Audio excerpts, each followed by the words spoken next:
Welcome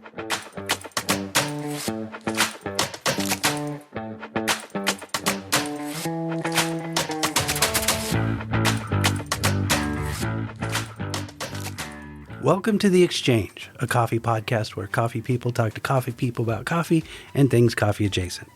Presented by Kovaya Specialty Coffee, The Exchange is hosted by Mark Inman and Todd Mackey and produced by me, Mike Ferguson. The topic for Season 4, Episode 3, the 34th edition of The Exchange, is all about coffee traders, the who, the what, the when, the where, the why, and the how of working with a coffee trader. 2 notes up front.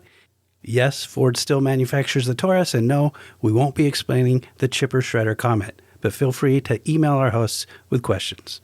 And now, here they are, Mark and Todd. I'm your co-host, Mark Inman, and with me always is Todd Mackey and our producer, Mike Ferguson. Hello. Todd. Hi, Mark. Hi, Mike. Wonderful to join you. Yeah, well, wonderful me to join you. I'm actually live in your studio here in Providence, Rhode Island. Our studio. Our studio. But this is not, I'm mostly remote, so it's always a treat when I get to come in here. Yeah. And here we are, early June. Summer is beautiful on deck, and we are sort of in the wake of all of our recording at the annual SCA Expo event, which this year was held in Chicago. Yep.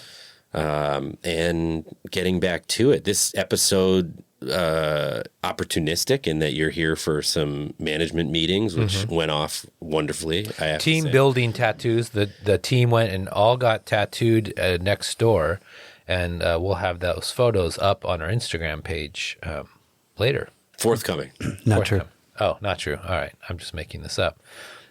Well, there is a me in team.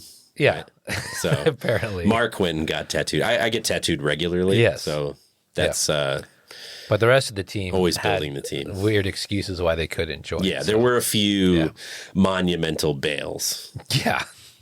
Very much so. I felt personally in the wind a little bit, having booked appointments and then having those. But I enjoyed myself. It was fun. Minute. It was good.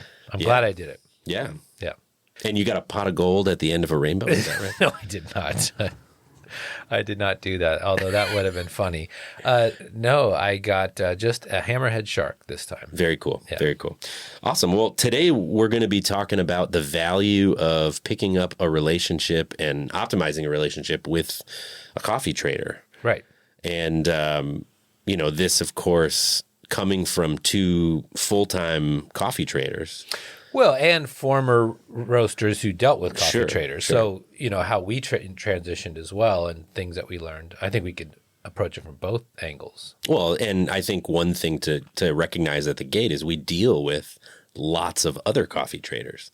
Oh, yeah. And so, as it relates to working on exports, putting business together upstream, we're dealing with people who are managing our accounts in their books, just the same as we're managing our customers' accounts in our books. So lots of insights here. I think it's a great one. We hope that anyone who has sort of been curious about whether or not there's good reason to pick up a relationship directly. Maybe you're at a size that is just cresting volumes that it feels like that type of support might be great. We're going to get into all of those details. Mark has prepared you've been up almost all night preparing a riveting outline. Right here in my lap. And Todd just strolls in and just riffs. So that's the difference here. Yep. Yeah. I'm feeling relaxed. I'm excited to work with you on your itinerary for us and take it away. Well, I didn't do an itinerary. I just have talking points. Okay. I guess I would want to kick it off by saying, with modern technology and pretty much every importer having an online source to buy coffee, there is a temptation as a coffee buyer to just order online. And I think that while that's convenient and easy, and when you're smaller, it works. As you get larger, I think you're missing out on a lot of key benefits by just buying insular in that way. And the relationship with a coffee trader, depending on what you're needing out of that relationship, could put you miles ahead of where you were as if you were just an online buyer. And while all of us, and I would put us included, are not really pushing, but we're encouraging people to do more online transactions. It's just a suite of benefits when you deal with somebody personally. Sure. Yeah. Yeah. No, I mean, I think it goes without saying that given, the nature of the business environment is such that I think every trade house is trying to separate like what would be high value in like the digital environment, Right. like what transactions, what business functions, where that size of account threshold would be. But also, you have, what is in the system that's available to you 24 hours Right. a day, which is fantastic. But then, the coffee trader is the one in many cases loading what is in the system into the system and aware of what's going to be, what's behind it, the human element, Right. what's possible, the crop forecasting, the what is available beyond just what is on the shelf, quote unquote. Well, I mean, yeah, and it's the personalized service that you get from a trader. I would say that, as much as I think one of the kind of disturbing lessons I had when I was a buyer, and I used to travel with a lot of other buyers, and then I became a trader, and I thought, I'll go work with these friends that I used to do buying trips with.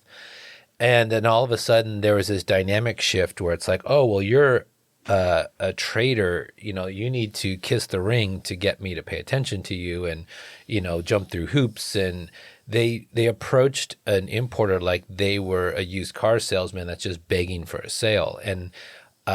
And I was really bothered by that for two reasons. One is I never conducted myself like that when I was a buyer. I got an immense amount of value out of my relationship with my trader. And I just felt that those buyers didn't understand what a trader brings to the table. They didn't even try to learn. And so if you were looking at a trader as just a salesperson, then yes, you don't need a trader. You could just buy online if you know the qualities you want or whatever. But you're missing out on so much value that it's shame on them. And as when I was first coming up in trading, I just refused to work with people like that. It wasn't interesting to me because I always saw my value as, I always say this to new customers, you could buy green coffee from anywhere. What the advantage I bring is I used to be you. I know how to get into a Costco, or I know how to price coffees for wholesale, and all of the things, the best interactions that I have with my clients have little or nothing to do with green coffee as the subject matter. But as green coffee as a subject matter, if I know you and I understand what you're doing, I am an additional employee that you're paying nothing for because I'm looking out for you. If I'm, how many times have you cupped coffees that we've been offered and you're like, oh man, this would be a great coffee for XXX. Yeah. And you get on the phone and say, look, we just saw this. I don't know if we're going to buy it, but I think it's perfect for you. There's no way they would have stumbled upon that coffee if you weren't looking out for them. And if you had relationships with maybe 3 or 4 import companies, that's 3 or 4 people looking out for your best interests all the time. And, that is a far cry from just a salesperson at that point. They understand your business. They understand the pricing you need to hit. They understand the qualities that you like. They understand the origins you like to work with. And they're constantly looking to get you what you want and what you're going to be happy with. I mean, we all are, good traders are constantly chasing reward, whether it's, for some it's the bonus and some it's the praise by their clients. They're like, wow, you really understand my business. You really look out. And those words of affirmation to me are why I do what I do. I love that. Mm. Yeah, no, I do think, to back up, I do think the space is full of those people who are selling widgets, Right. Thankfully, specialty, as it's becoming increasingly differentiated, there's a lot of good options otherwise. But, there's plenty of people who are just chasing a sale and just trying to, get you to sign a contract, take delivery, cash it out. And like, as though there is a sale you can do where you don't have to immediately go out and make another sale. Right. Right. Like I've always thought, describing kind of what you gave shape to. It's like the sales are the result Right. of the relationship, and the relationship is expanded by, being able to understand and empathize with the challenges that a business faces. And having been a roaster and a cupper and being in product development and having to troubleshoot distribution channels, and, you become in so many ways, that satisfying position is to become the first call that someone's like, Right. hey, I have this potential client who's looking for, this being some combination of coffee and some other shape or form, that always has a price requirement, Right. that has like a place requirement where it needs to be, chronological requirement when it needs to be there.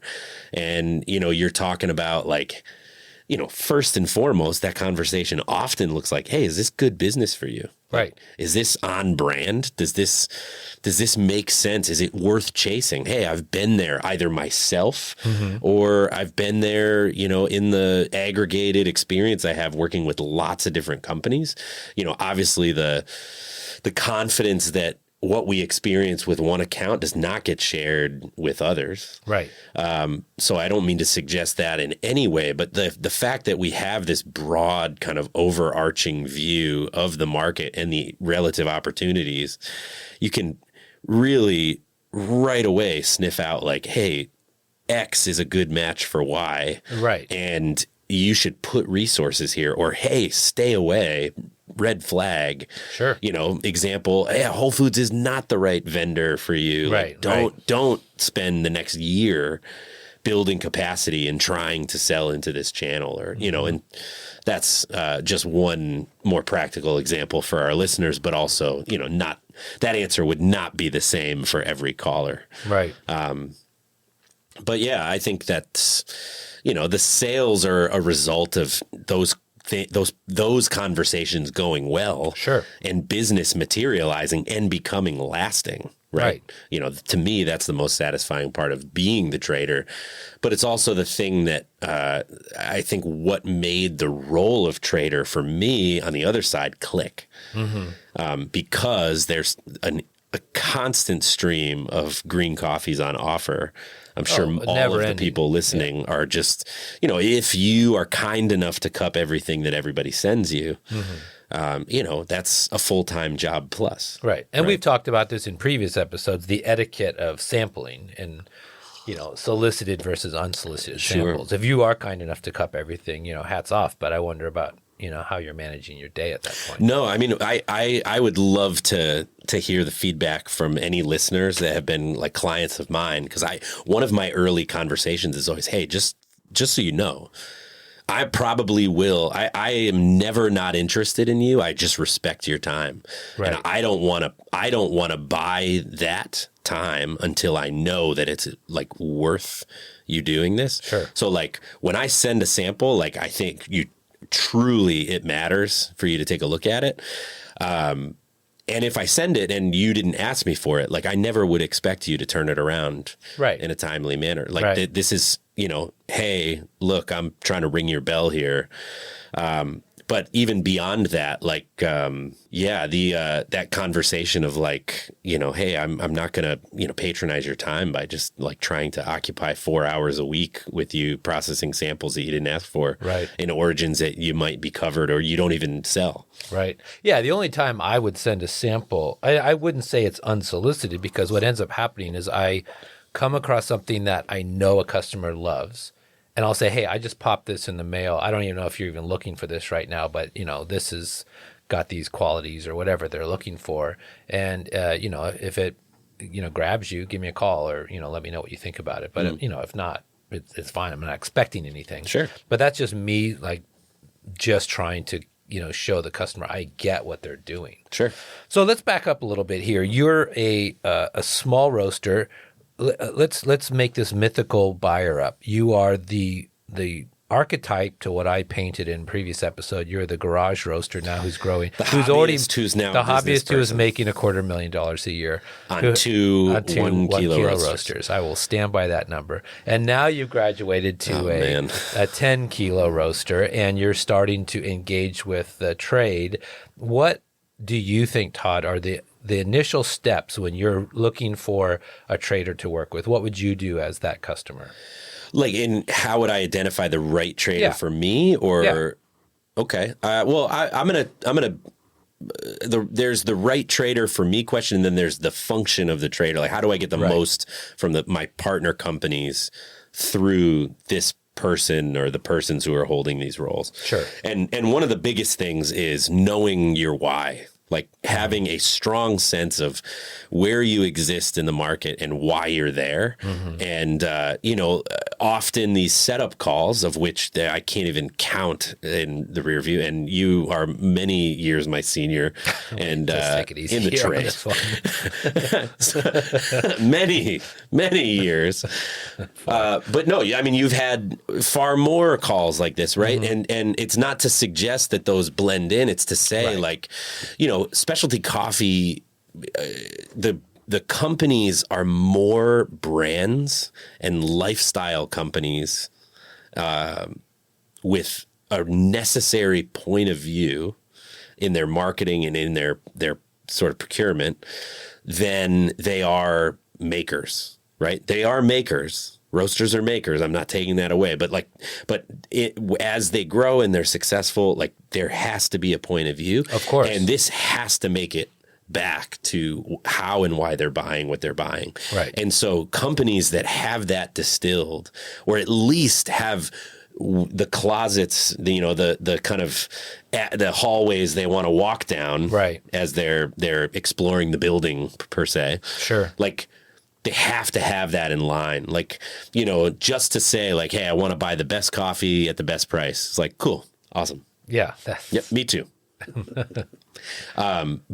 But yeah, like the companies that come in and they're like, hey, either we're an existing company and this is the core of our business. This is historically how we've bought and when we've bought. And, these are the reasons when we bite, this is why we bite down. Right. Right. Then I have a crystal clear picture of how to go after them, which is expressly my job. Yeah. Right. And I don't mean to chase them down. We also, as roasters and buyers, do. I mean, anyone in any field, you're operating on a scarcity of time, focus, and energy. Right. And so the more that can be distilled, memorable, and transmitted, the more that we can take that as homework, marching orders. Hey, okay, cool. I am going to contact these 3 suppliers, these partners. Oh, here's this farm operation that I'm going to tie into, get a sense, and immediately turn around feedback and identify areas of opportunity that are great fits. Sure. And I can identify companies over like the history of my work in this role, where many of those connections that were drawn on the back of conversations that those customers came in distilled enough to say, hey, I want to do business that's like this for these reasons, with these ethics and values. And those relationships that were knit within 1 to 2 calendar years are still at the core of their purchasing. Some of these people have been buying the same farmer's coffee as that farmer grows, and they grow every year since. Yeah. Right. And I could not get a greater satisfaction than to see that happen and to play a more passive role, right? I mean, obviously it's awesome because we have a finance function, a logistics function. We have kind of a broad being able to share like market insights and understand environments as they change, whether through a normal year or a COVID year or what have you. But, to be able to see those things lock in and people find their lane and then to build their business off of it is awesome. So yeah, having a very strong knowledge of like, this is our portfolio of coffees historically. If there's change afoot or opportunities on the way in, this is what it looks like. And those conversations can be immediately pointed. but yeah, otherwise it's yeah. Can you sell me coffee? Sure. Plenty. Yeah. And they can, well, and I think that, touching on that, it's, if you're, when you're looking for that initial company to connect with, it's, do they specialize in the types of coffees that you buy? So you've got right fit, trading or, import company to roaster. And then secondly, it's what is it that you need out of the relationship? So, I always say with traders that I work with, either in a management space or a mentor space, that, each trader has an advantage in the marketplace. Some people I know came up just through the finance side. So they know the market. If you want to talk about bear flag movement in the market and, cup and saucer type, technical aspects of coffee trading, there are people that were trained in that way and are masters at it. But that's their hook. That's what they do. And if you don't need that service, then that trader, their real talent is going to be wasted on you. If, for guys like you and I, who came from the roasting and barista and manufacturing, we had a shop or we had whatever, then you're connecting at a different level. Like as I grow as a roaster, this trader, had a company that was bigger than mine, and they can help me avoid the pitfalls that they took when they were building their businesses. And that's a different advantage. And then there are people that are, very, their hook is more environmental, social stuff, and they may have a degree in this or, went to college and, or lived abroad, were in the Peace Corps, and that's their hook, and they are connected to community more. And that if your company is based on those types of, that type of ethos, then that trader is going to be very good for you. So it's trying to find right fit, I think, first and foremost. So when you initially take your call with them, it's important for you to clearly communicate your business, what it is based on, so that because the trader is checking boxes in their mind as they get to know you. And so when coffees come across their desks, that we receive offers. We receive offers as much as a roaster does, just random unsolicited stuff that's for sale. If I have a knowledge of who you are and how your business operates, I'm trying to find fits for you always, 24 hours a day. Anything that passes the desk passes that, that sense of who the So customer is. it's clearly communicating who you are in your business, but it's also asking the question of the trader, what's your background? Where did you learn this? Where have you worked before? What have you done in the industry, to find out what type of a person this is, or what type of a resource they can be for you as you grow as a company. And they want to make you happy. They want to bring their A game to you. But if you're somebody who wants to talk about how do I build a great espresso blend and how do I get into Costco, and you're talking to a pure financial trader, they're going to be constantly frustrated because they don't have the answer that you need, and they're going to wing it. They're going to try to figure it out, but they just don't have it in their background. And conversely, if you're talking to somebody who was in the Peace Corps in Burundi, and then you want to talk about market movements and real technical aspects of trading, and they just don't have that background, it's going to always be an awkward interaction. And and it takes some time to figure that out. But I always view the initial phone call as an interview, a two-sided interview, and the trader's okay with that. They understand that they're being interviewed, and they're going to just give you who they are. The person who's just looking for the sale, well, that's going to come to light as well. And if that's all you need, if you're just looking for good deals and transactions, well, then there's, that person will make that very well known, that they can find you the good deal at all times, and they can get you, rock bottom prices. But understand that's about what you're going to get out of that person. So that would be one of my key elements that you look for. Sure. Yeah. What are to that point in that interview, what are some red flags?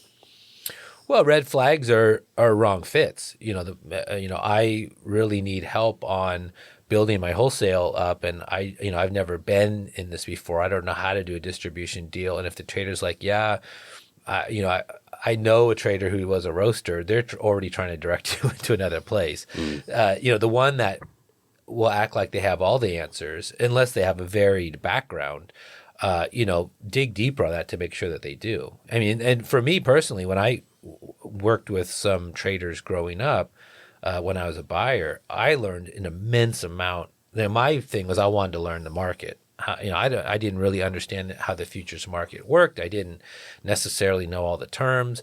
And the trader I worked with was extremely patient and just listened to my questions and answered them and taught me more than I could have ever learned, on my own, or certainly, trying to, accumulate books and figuring it out.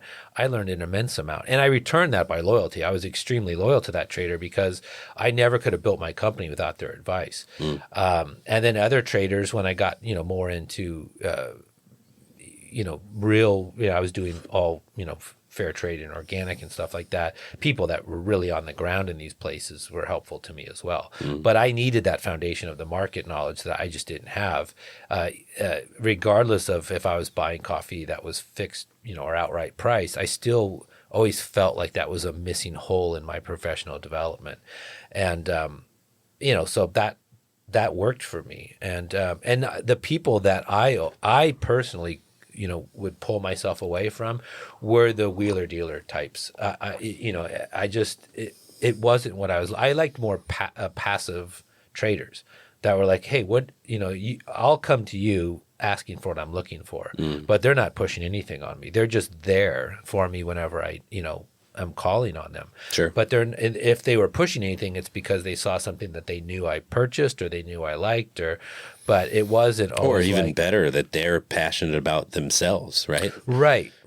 Which a wheeler dealer does not give you. No, but I was always surprised by interacting with other buyers, roaster buyers, that the type of trader that they worked with, it was like, wow, really? I wouldn't have suspected that you would want to work with that person because, they're very much like, what can I get, do to get you behind the wheel of this Colombian Supremo, like that. And the roaster buyer themselves was the opposite personality. So sometimes I always saw the wrong fit, and I always thought, like, why did you go there, and understanding that I think also roasters that are always hopping around to different companies, I think it's a mistake unless you're just trying to find your fit. But the real benefit comes when the relationship's established. That long term, like you said, it's years and years of seeing them buy the same coffee or helping them develop that relationship. That's when you really pay off for a roaster, because you're creating legacy, and at that point you both really understand each other. You may have traveled together. Sometimes you're hanging out with them when you go into town, and you really understand each other's business models clearly. And then it goes to the next level of, I'm looking to sell my company, or I'm looking to acquire a company, or I'm looking for a key person in my company, and the trader is interacting with so many different people that they could help you make that happen.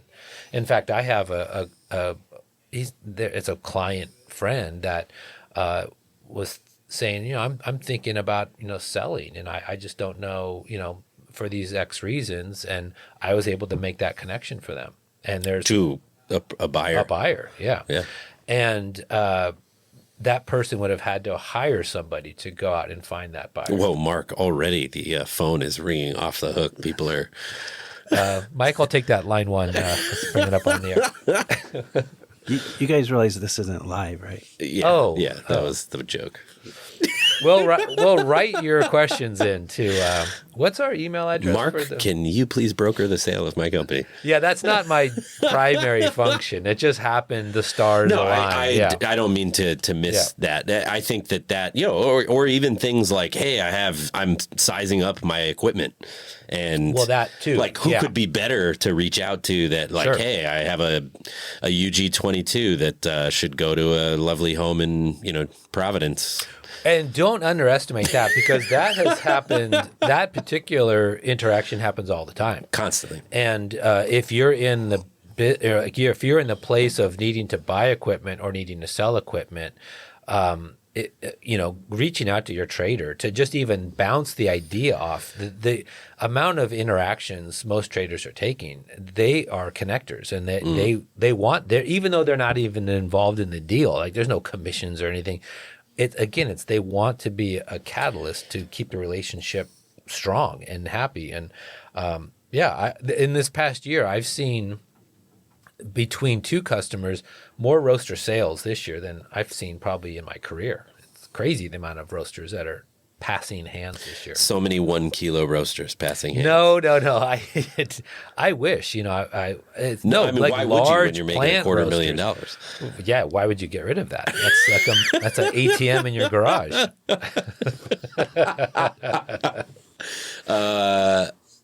Yeah. I mean, it's interesting because for all of these reasons, right? Like it sounds like a significant part of your week by how we're describing this, getting on and building these relationships, right? With a handful of different traders at different houses, right? Especially as you size up, it's in your best interest to have diversified supply chains and have multiple options and, make sure that all eggs are not in one basket. But I also think the threshold is lower than people imagine for when it's time to engage a trader. Yeah. Like I think that, I think that's the case now. I think I would say 10 or 15 years ago, before every import company had an online source, you got into a relationship pretty early, sometimes too early. Yeah. But now everything's pointing to you to take your sweet time. And I think that there's something nice about that. But you're also, I think it delays your development. Yeah, I think the key is to have the understanding of your business and your directionals. Right. Even if those are going to be negotiated later, as they always are, right? Life is full of change. Right. And business is full of pivots and switches. And I mean, you're not going to find yourself 5 years down the road exactly where you thought you'd be today. Right. But I think if you have that kind of wherewithal, the confidence and the security in knowing that call is well worth someone in our position taking. Of course. And you are well deserving of that time and energy, when you're prepared for it.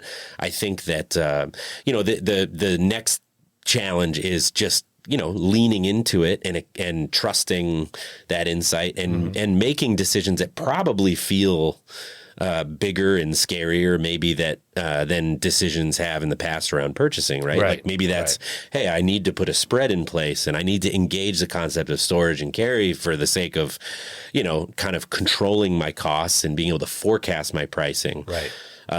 All of which can easily be walked through. The hard part being it is a departure from going online and just buying a pallet of coffee. Right. That said, again, a good trader is going to, be happy to take the time to make sure all of this is understood. I've always told my customers, the one thing, and I have had seasons where I've mismanaged this and I've had to kind of just acknowledge it, grow, and like say my apologies and move forward. But like being too busy in this space is easy, right? So if Todd's mismanaged you, please call in right now and we'll bring you live on the air and Todd could explain himself. Line 2. I'm Todd? so sorry. Oh, I'm sorry. We're not live. But the idea that I think that there's probably a lot of people listening who've had that experience where someone was too busy to listen, right? Made the wrong suggestion. Flash forward, you get an email like, "Hey, here's your position." You're like, "I didn't buy that. What is this?" Yeah, all this kind of stuff, and those are jarring experiences. I'm not suggesting that's what the name of my game. I'm saying, to be in the situation where I try to remind my customers, I'm like, "Hey, if you have a conversation, even with someone else, right, and you're like, what is this term?" Like, if we can't slow down and talk through like exactly what everything means, right? I'm happy to do it for everything I'm doing. I'm happy to do it for anyone else. Like just to make sure that everyone's feeling security in whatever decisions they're making. I think that is a very important step as you're having those early calls with a trader. Right. Is to like, hey, can I trust this person just to give me like unbiased advice? Yeah. Right. Yeah. Because I think it matters, right? Like, I mean, salespeople want you to say yes. Of course. A good trader is going to tell you when you're buying too long. Yeah, a good trader for sure, because it doesn't do the customer any service, and it does a huge disservice to the company. Yeah. It puts the company in a bad position. Yeah. It puts the trader's company in a bad Right. position. It synthesizes a market that doesn't exist for a farmer. Like the whole thing is dubious. Right. So I think that, you know, there are these big green flags that come up if you're dealing with people who are looking at, you know, growing with you in a lasting way, that you can identify. Yeah, I totally agree with that. You know, and I also think the other piece that is important to note is that, you know, all these transactions that you're going to be doing, especially when, you know, you're doing longer spreads and stuff, these are legally binding contracts. And they're not, you know, this isn't Home Depot where you can say, yeah, I don't really need that. And, you know, I'm just going to, you know, walk away from that. You are obligated to your, you know, the purchases that you make. Traders can help you manage that, and they can help you deal with things like, you know, oh, we lost this massive account, and I know we, you know, had contracted for this, and I'm now long coffee. They can work with you to find solutions to your problems, but ultimately it's your responsibility to manage that. The trader's willing to help as long as there's a good relationship. You know, and then I think also conversely is what I have run into in the past are, you know, customers that, you know, sign contracts, buy coffee, and then never keep their own personal records of what they own. And then they're like, when we send a position report, they're like, well, I don't remember buying this, and I don't remember buying that. And then you send them the signed contracts, and they're like, well, I don't even need that. And like, it's your problem. And understand that, you know, what we're doing is these are businesses that are bound by legal contracts, and these have been created specifically to avoid these situations. So there is a personal responsibility as you grow to keep better records of what you're purchasing. Or I've seen customers that have bought the same coffee from multiple importers, not realizing that they've done that, and then they're now triple what they need. And what they try to do is just have the contract go away, and it doesn't work that way either. When in reality, what they need to do is buy another 1 kg roaster. Yeah, just one more, and you're covered.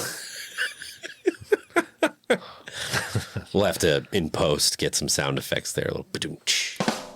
Just speaking of defining our terms, can you guys explain buying coffee long? Yeah, long would just be, you know, more than needed. So this would Right. be, you know, if we're talking, what if you were to say I'm going to cover or, you know, buy coffee that would essentially fulfill my needs for a particular amount of time, long would indicate that this is above and beyond what would properly cover or fulfill those needs. So, you know, a salesperson, of course, hey, you want 10 containers of coffee? Awesome. Wait, you only used 1 last year. If Right. they're not asking, you know, what changed? Right. Right? Like this is stuff that comes up in conversations all the time Yes. for me where I'm like, yeah, I get why, you know, this coffee's awesome. It's great price. Pricing is good. Like if the market is low or whatever, I get why people want to pile it on, or they're, you know, trying to get decisions made quickly. But if a trader's not asking, wait a minute, hey, this is 250% of what we did last year. Like, did you switch up supply chains? Like, am I more of your total business? Right.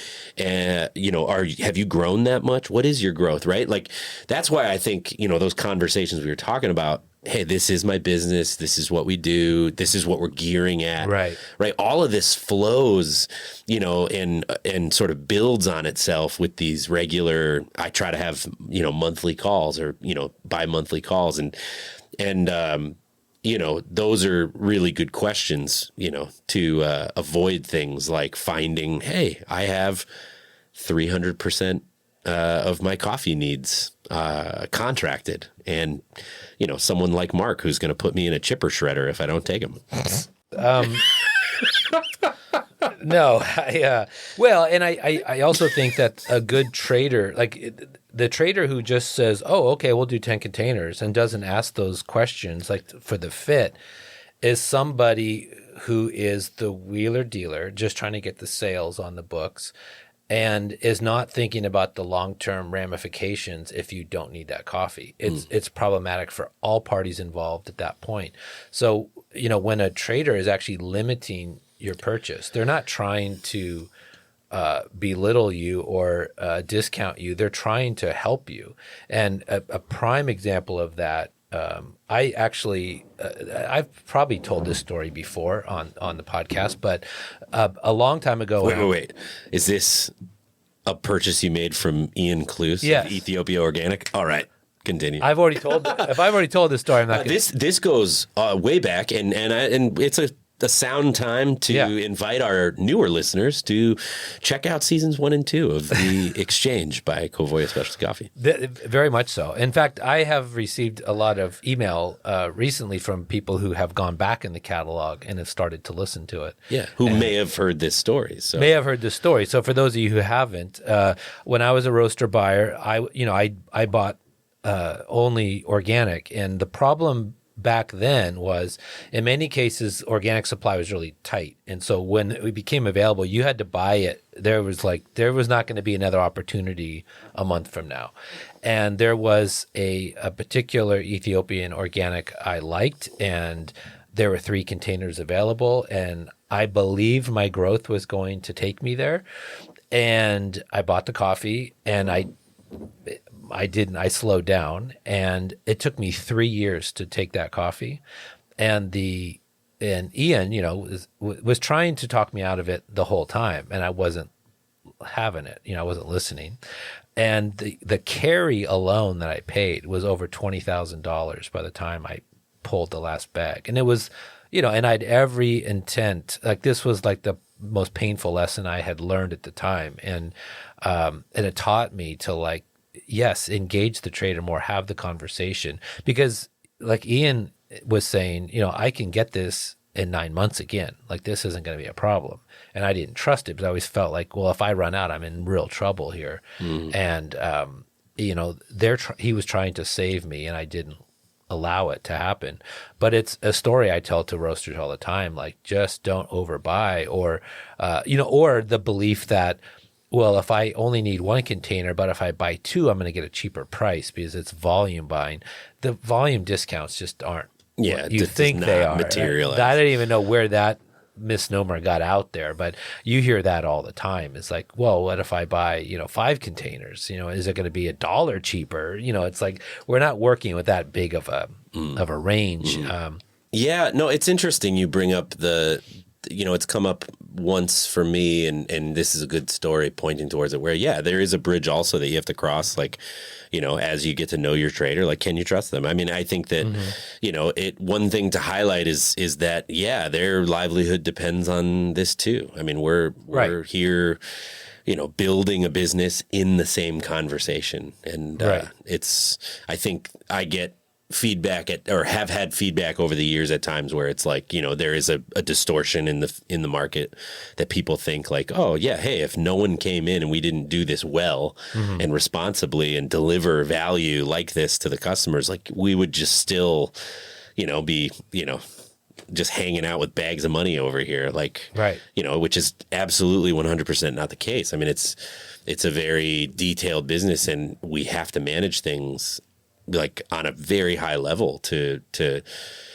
have a good business that, the investors in companies like ours, are happy to keep open and keep funding. And so there's every reason that trust has to work both ways. Yeah. And I think that's another good point to bring up is having the conversation with your trader on how the numbers work, because I love having that conversation, and I for 2 reasons. One is that when I was a roaster, I always bought into the rumor that, well, all the money is being made by the importer. They're the middleman. They're pulling all this money, and they're not bringing a lot of value, and that spurned a lot of roasters at the time to believe, well, the direct trade movement kind of was built from that, but the direct trade that went very far were roasters that are like, well, we're going to start importing our own coffee because there's going to be this massive savings, and that belief carries through to today. And I've had pieces of transactions on the line where they're like, well, we want to do this, but we need it to be a lot cheaper because of whatever, and I'll just break the numbers down for them. And in many cases I'll say, look, I think what a lot of roasters don't ultimately understand is while we are selling green coffee, in many ways, we are your financier. I mean, we are tying up money. If you buy a container of coffee, we're not, you're basically borrowing money from us until you pick up that last bag. And a container of coffee can cost $250,000. I mean, it's a significant purchase. And so if you were borrowing $250,000 from a bank, they're going to ask you a lot of questions before they give you the loan. For us, it's a similar thing. And if I'm going to tie up $250,000, so it's easy to ask an importer, how do these numbers work? I just need to understand that. And then conversely, I think, what always drives me nuts, my family were involved in Ross Dress for Less. That was the company that, I grew up in. And Ross Dress for Less was always about valuing deals. Everything was a deal. Like I bought Ralph Lauren towels that you could have bought at Macy's for, $70. I got it at Ross for $5.99. And we have been taught as Americans to always try to get a good deal, like grind a good deal. And I think that in this specialty business, that doing that or believing that success means you always got a good deal is a bad way of looking at success, because it creates a lot of ill will across the board. And I have told in many cases, like if you're buying a specialized coffee from a farmer that you want a relationship with, and you have all these requirements, like, you need information or you want photographs or video, this stuff costs money and takes time. And because of that, we have to account for those things. And if all you're looking for is the cheapest coffee, then I'm not the person to talk to. I'm never going to be the cheapest, because I'm bringing other values to the table that cost money. And, everybody wants a Ferrari for the price of a Ford Taurus, but it just doesn't work that way always. Now you could find deals like where there's past crop inventory or people trying to unload positions, and that's out there. But if you approach every time you're purchasing, like you have to get the best deal or grind people down to nothing, it's going to make just for you as a buyer a miserable existence, because it's not, it's a sport in the art of getting a deal, but it's, everything has a price to it, and things start getting discounted. You're not going to get what you're looking for at the end of the day. Well, and if it's operating on the assumption that if you don't get a good deal, someone else did. Well, yeah, that's silly too. That's the toxic idea. Right. Just to call back, unrelated, is Ford still making the Taurus? I have no idea. Don't ask me. I would assume so. It's probably the best-selling car that they make. Really? Oh, let's not argue that, but moving on. Just a point of interest. I got your reference, but I'd be curious. Ford, please let us know. Call in right now. Well, you have a strong relationship with Ford. I did. Many moons ago. Yeah. Sometimes smaller roasters, because they're taking the coffee in real time, it's delivered, the order, and it's delivered, don't actually understand there's a contract in play. Yeah, true. So if you guys could explain, just review contracts and maintaining a position, the relationship between the contract and having a position. Yeah. So contract would be the sale document, right? So for no matter what, if it's a spot today sale that you're going to pick up today, we would, and that's a matter of our system, because supply chain businesses typically operate in future periods. Mm-hmm. There are documents that define and shore up the future sale and future purchase of coffee. And so in a system for a company like ours and the other comparable companies, when you come in, even if you're buying 5 bags right now, it's going to be delivered. I'm buying it on the website. There is going to be a contract document that is created. Right. In the case that you're taking that coffee and you might be paying with a credit card or processing payment immediately by wire or what have you, we're not sending that contract in the same way that we would if you were saying, I would like to take 500 bags of coffee in the period between October of 2024 Right. and January of 2024. In that type of scenario, we would be putting that coffee in the same type of contract document, but the outline of all of those contract documents and your future obligations, whether that's future delivery of coffee that happens to be in a U.S. warehouse right now, Right. or coffee that might not even be the flower on a tree yet, right? That we are obligated to deliver you and you are obligated to take at a certain price at a certain time in the future. The combination of those things is what we call your position. So not unlike, securities of different kinds, this is a commodities position. So you would essentially have, price levels and volumes, no matter how much or how little. And so, yeah, we're talking about that migration from buying spot, which is right here, right now. I'm going to walk into the store and grab something from the shelf and walk out, to a forward buying mentality, which would essentially allow you the opportunity to capitalize on price management, which manages risk, and then also the risk of, to your story with Ian on the Ethiopia Right. Organic, to managing the risk that coffee wouldn't exist in the future. Right. You wanted to make sure you had it. Well, and I also understand that traders that will ask you if you're going to do like a string of coffees like that, like delivered, January, February, March, you're going to take a certain amount, that the trader is looking for accuracy in that time. What's that time period? Because we've thrown this term carry around a lot, but carry is the combination of storage and financing, because again, they're financing this purchase. The importer is purchasing the coffee in total that you have bought, and you are only paying for it as you pick it up, which is in pieces. So while the rest of that balance is sitting there, that is money that is being financed. And then you add to that the storage of that coffee, warehousing, whether you're an importer that owns your own warehouses, which some do, or we use a third party. Even if you own your own warehouse, you're paying a mortgage on that warehouse, and that you have to pass those costs on. So that's your storage fee. So I often get a lot of roasters that want to aggressively negotiate carry costs, and carry costs are not, a lot of people assume these are just arbitrary charges we're throwing on to hold it. When you explain to them the finance and storage piece, like I can't negotiate with the warehouse for better storage for your 8 bags. I mean, I have no ability to do that. I'd be laughed out the door. And the rate that the warehouse is quoting me is the rate, and I have to reflect it accordingly. So those are real charges. And if you exceed, and when you buy a string, they already calculate all of that into the full spread of the coffee. But if you are slow, like I was to take it, then you get charged additionally after that period, which can get extremely expensive. So it's always looking at buying, what your stomach can handle, because it's a rough lesson if you don't.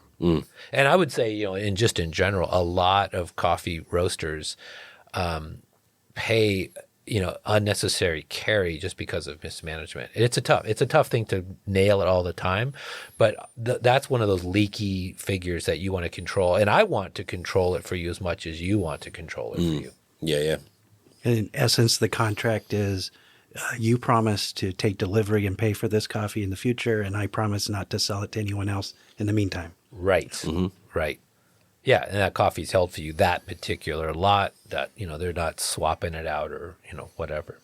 And then the one thing I wanted to also touch on while we were here, which I think comes up a lot, is the issue of trucking and contract language when we talk about it. So, almost every importer, when you buy coffee from them, can, if you're not picking this up from the warehouse yourself, they can arrange trucking for you. But the thing that I think gets mistaken a lot is that we are arranging trucking on your behalf. The coffee is sold what's under an FOT basis. Our responsibility ends at the moment it goes on the truck. And from the moment the truck leaves the warehouse door to where it enters your door, that is, by contract language, your responsibility. Now, we will, get you a good rate on trucking, line up a truck for you. But again, we are not a trucking company. We don't take responsibility for what happens in that transaction. Now, many times you'll see a truck is late. The coffee comes and the pallet tipped over or broke, or, bag got a hole in it from a forklift, and the roaster calls you and it's like, Todd, you guys, messed up my coffee. And well, Todd didn't mess up your coffee, nor did the company that Todd works for mess up your coffee. The trucking company did. And we can, again, on your behalf, file a claim and help you mitigate the cost. But we're not the trucking company. The proper term, if you really truly wanted Todd to be responsible for the trucking, is delivered at plant. That's how you would be asking for pricing, where then Todd's taking responsibility for arranging the trucking and the company's paying for that delivery, and they're taking full responsibility for that as well. And I think that those two terms get mistaken all the time, where they just assume because they bought it and you lined up trucking, this is a delivered at plant transaction, and you are therefore responsible for anything that happens to this coffee from that point forward. Yeah. No, and I mean, it's classically in this market, that has not been the way that, until you are at a very large size, at least. Right. You are not offered to buy coffee delivered at plant. No, but you could. You could. Yeah. And I mean, the reality to recognize is that, someone in our position would then price in a risk premium. Yes. For like, hey, if we do 2,000, delivered at plant deliveries over the course of a year, and we have X number of claims that we have to file, and here's the risk exposure, we'd have to add so many cents or tens of cents to the final price of the coffee, and we'd have to. But sometimes that's still worth it. Oh, totally. Yeah, totally. No, but that is one of the biggest misconceptions. Yeah. Whereas like an Amazon delivery, is more like a delivered at plant. And I think that's where this problem arises. A lot of people assume that the relationship with the importer is an Amazon type relationship, where name the import company. You could use Covoya as an example. Covoya is delivering it on a Covoya truck to your plant. That's not what's happening at all. It's not the same. And the trucking company has their own set of contracts and obligations and legalese and all of that. But we are merely just, because we have so many contracts with trucking companies, we'll help you line it up. But it's you're getting billed separately for that trucking piece. It's not internal to our company. It's not in the pricing of the coffee. No. Yeah. But if you're doing, I would say, larger deliveries, it's worth asking and having the conversation, compare a delivered at plant cost to having the company line up trucking, and weigh that against your own ability. And I always believe, depending on where you live, of course, many times having your own trucking account saves you a lot more than having a company line it up for you. So always weigh those costs of those three ideas to somebody and go with the one that works for you. In the long run, if you have your own trucking account, you're doing enough pickups to warrant that, you end up getting better service because the trucking company has you as the customer in that mind, and they aren't, they don't want to get the call from you that something's gone wrong a lot. Having us do it for you, there's a veiled, level of, anonymity, and the trucking company, the response is different. And, I would see the same driver at my plant all the time when I had a trucking account. And there was that relationship where, Mark likes it double wrapped and strapped. And he's, they don't have the best, easiest offloading or whatever. They get to know the situation at your particular facility. So, way to end on a positive note, talking about trucking. Well, we could add a positive note to wrap up on. We could talk about, Todd's biggest wins, with accounts, success stories. Success stories? Yeah, where you've had that great relationships over time that have, that has made, for that customer that they found you to be a perfect fit. Why? Yeah. I also would say the same for them. I have accounts that I'm over the moon to work with them, and I find my career and like what I get to check in and do every day to be wildly satisfying. Yeah. Working with people like this. And, there's a good number. I'm not going to call out anyone in particular. Yeah. I don't want to put the list out. But yeah, I think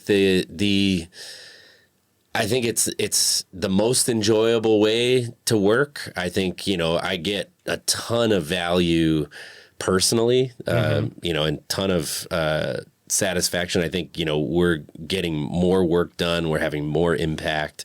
Coffees that are going out are more suited for, customers working this way rather than just kind of like, hey, here's the real-time offer list, grab samples passively. And, right.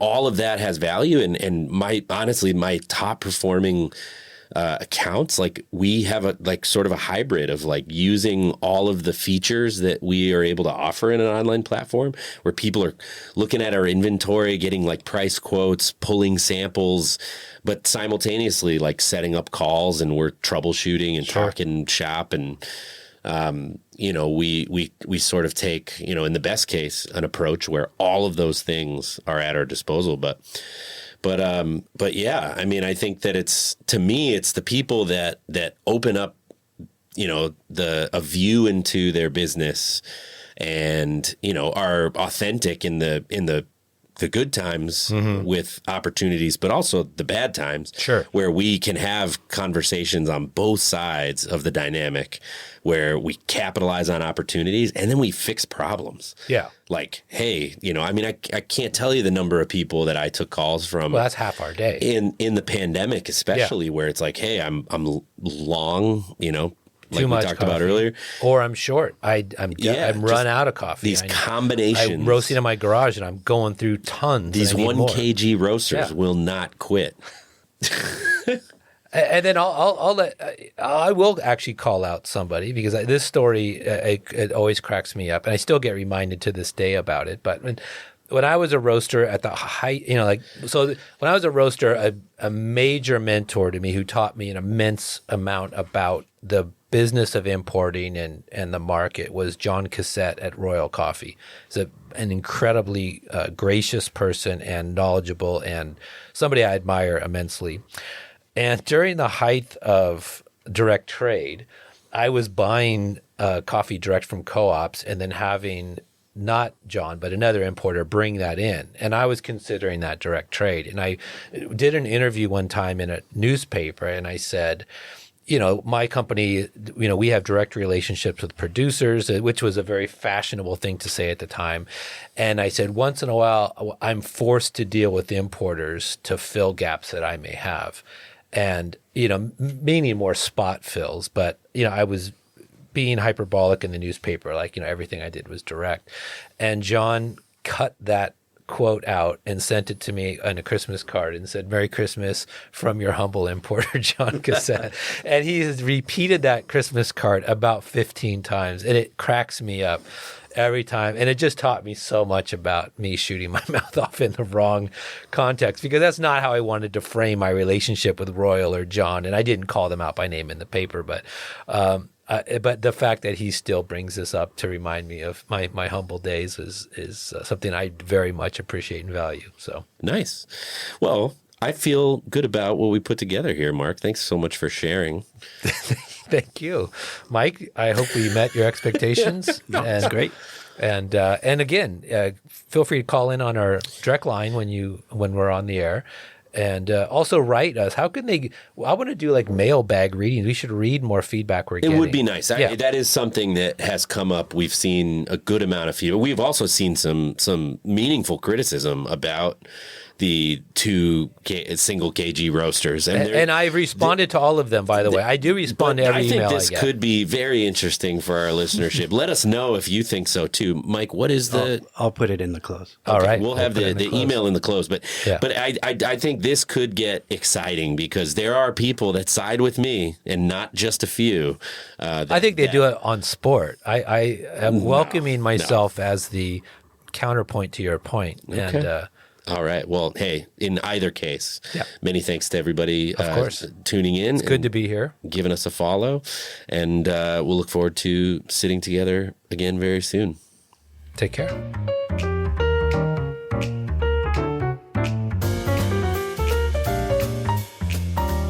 You've been listening to The Exchange, part of the Exchange Coffee Podcasting Network presented by Kavoya Specialty Coffee. The Exchange is hosted by Mark Inman and Todd Mackey and produced by Mike Ferguson. Our opening theme was Good Deal by Tony Sound, and our closing theme is Successful Deal by HD Studio. All music is free use. You can email me, Mike Ferguson, with questions, comments, and recipes at mike.ferguson@kavoya.com. Thanks for listening, and now your postscript. And then, the other thing I was going to say about that term is, I'm losing my point on that one, about overbuying is that, I've lost it. I've lost what I was going to say there. We'll be cutting that in post.